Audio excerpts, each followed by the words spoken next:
Maji. Leo nakwenda kufundisha vitu vinne. Ni vitu viko ndani ya mwili wa maisha yako na unaweza ukavifanya bila wewe pasipo kufahamu. Lakini kumbe ukawa unajifunga nyota yako na unafunga mipango yako, unafunga mambo yako. Cha kwanza nakwenda kufundisha kwa vitendo, kukaa sehemu alafu ukafunga mkono hivi. Yaani ukaa umefunga hivi. Ndugu yangu, epuka sana kukaa ukafunga mikono.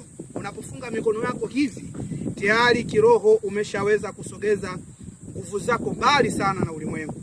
Kwa hiyo usikubali kukaa na ukawa umeweza kushika mikono yako hivi, ukakaa hivi, umeweza kusogeza nguvu yako kiroho mbali sana na ulimwengu. Pili, namba 2, nisikilize kwa makini. Namba 2, kulala utupu.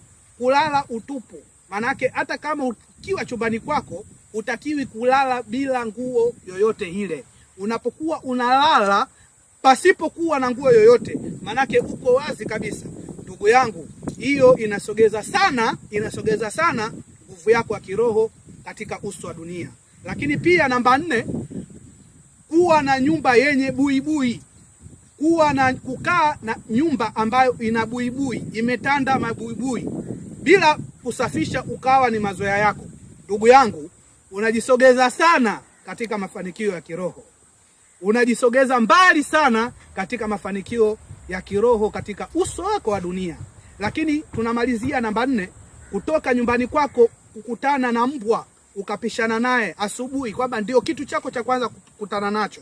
Bora urudi nyuma, bora ukaanze safari baada ya lisali moja, ili mambo yako yaweze kwenda kutimia. Kwa kama hiyo safari ni ya kibiashara, siku hiyo biashara yako unakwenda kuifunga.